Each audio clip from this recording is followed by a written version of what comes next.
The mountain loomed, a monolith of black against a bruised sky.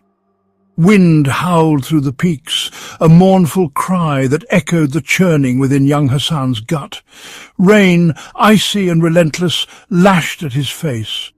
He pulled his thin cloak tighter, a futile attempt to ward off the biting cold.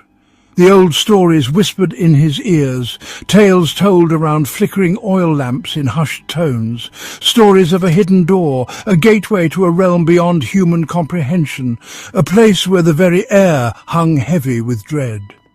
The Underworld. Despite the fear that gnawed at his insides, Hassan pressed on.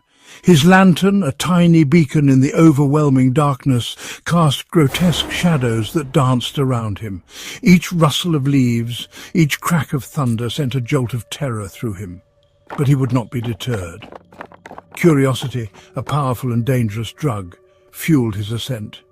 He had come too far to turn back now. His fingers, numb with cold, traced the rough surface of the mountain path.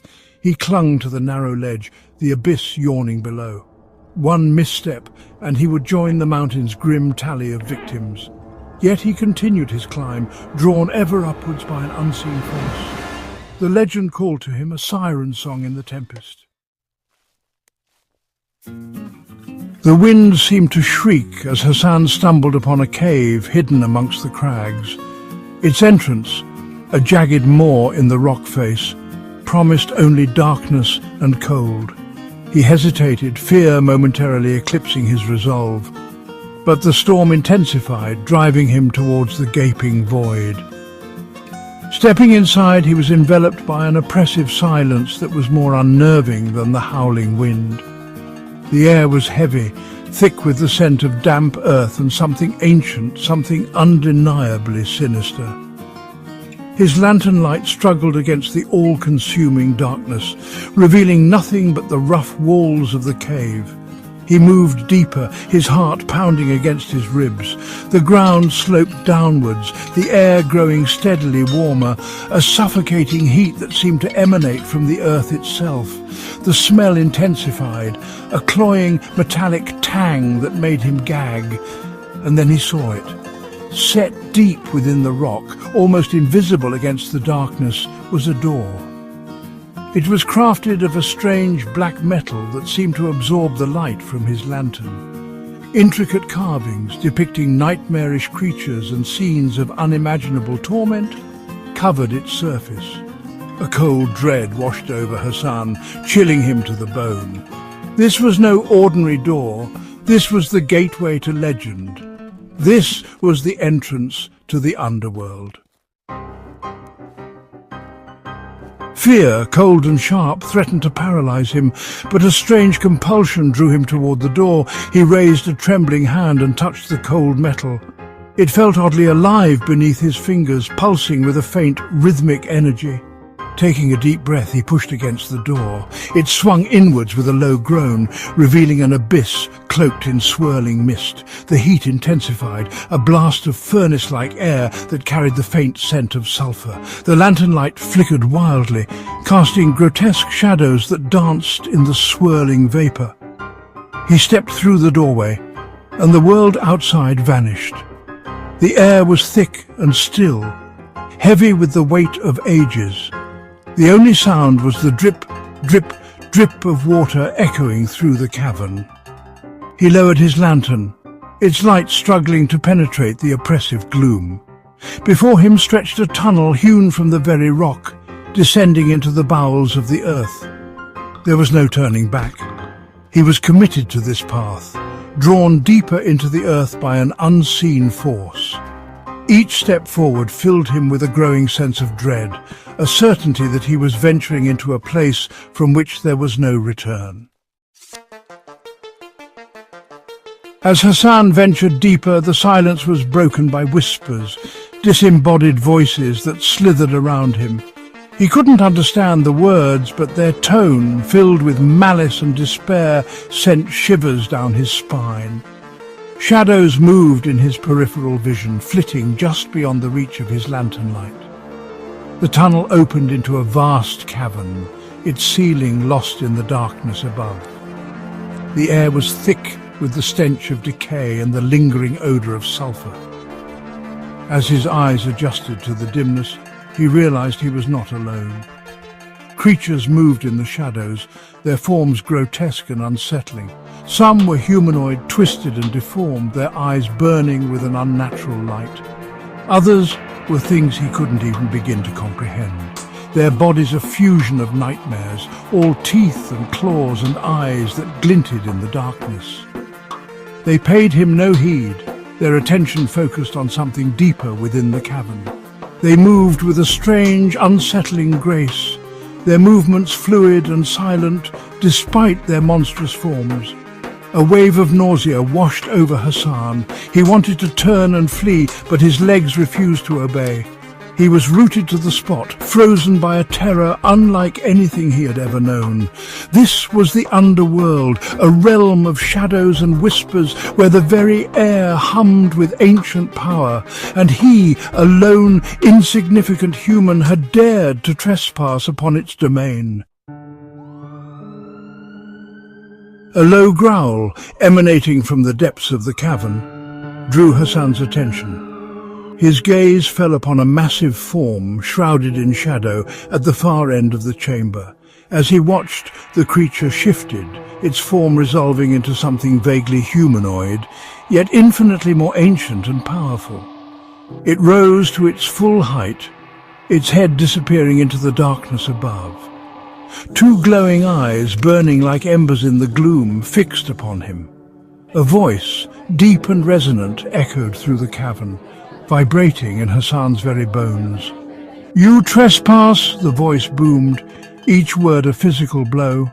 "This realm welcomes not the living. Turn back while you still can." Hassan's voice was a dry rasp in his throat. I seek only knowledge," he stammered. "I mean no disrespect." The creature laughed, a sound that echoed through the cavern like thunder. "Knowledge," it boomed. "This realm offers only oblivion. There is no escape from this place, mortal. Those who enter here are lost forever." Terror, cold and absolute, gripped Hassan's heart.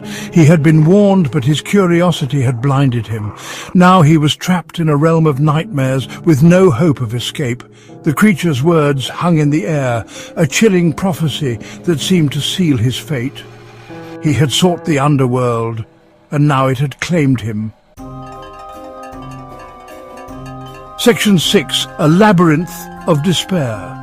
Panic welled up inside him, threatening to consume him. He spun on his heel, his heart hammering in his chest, and fled back towards the tunnel entrance. But the path was gone. In its place, a maze of twisting passages stretched out before him, each one identical to the last.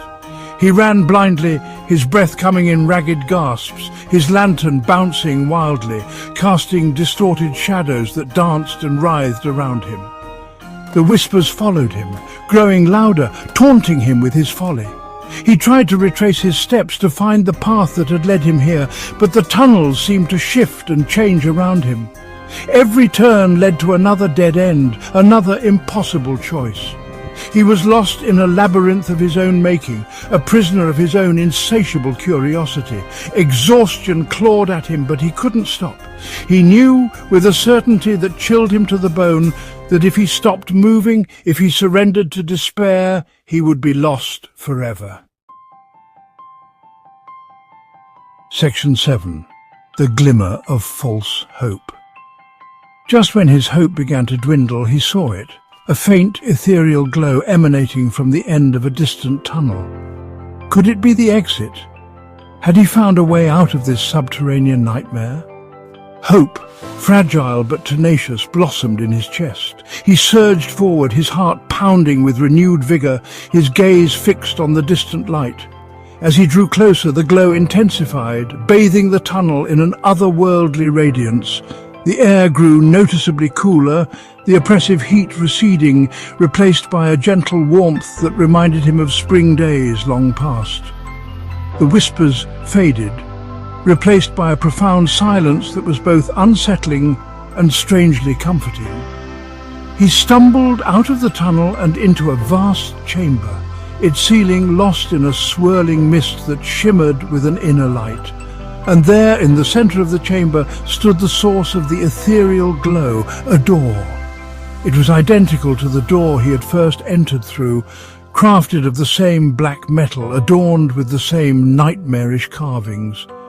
But this door seemed to pulse with an inner light, a beacon of hope in the oppressive darkness. Could this be his way out? Could he finally escape this subterranean prison? Section 8. Ensnared by Eternity. He approached cautiously, his senses on high alert. The door stood ajar, revealing a glimpse of what lay beyond. He strained to see through the opening, his heart pounding with a mixture of hope and trepidation. Silhouettes moved beyond the threshold, indistinct shapes that seemed vaguely familiar. He thought he recognized his village, the familiar outline of his own home. A wave of longing washed over him, a yearning for the familiar comfort of his old life. He reached out a trembling hand and pushed the door open. As he stepped across the threshold, a sense of profound wrongness washed over him. The air was cold, deathly cold, and the silence was absolute, broken only by the sound of his own ragged breathing. The light that had beckoned him was gone, replaced by an oppressive darkness that seemed to press in on him from all sides. He turned, his heart plummeting into his stomach, and saw that the door was gone. He was surrounded by the same featureless black walls, the same oppressive darkness. The whispers returned, swirling around him, their voices filled with amusement and something akin to pity. He was trapped, he realized, ensnared in a realm beyond human comprehension. The door, the light, the promise of escape. It had all been an illusion, a cruel trick played by the denizens of this subterranean hell. He had sought the underworld, and now it had claimed him. His fate was sealed. He would spend the rest of his existence wandering this labyrinthine realm, a prisoner of his own curiosity. Section 9. A Legend Reborn. Years passed, or perhaps it was only days.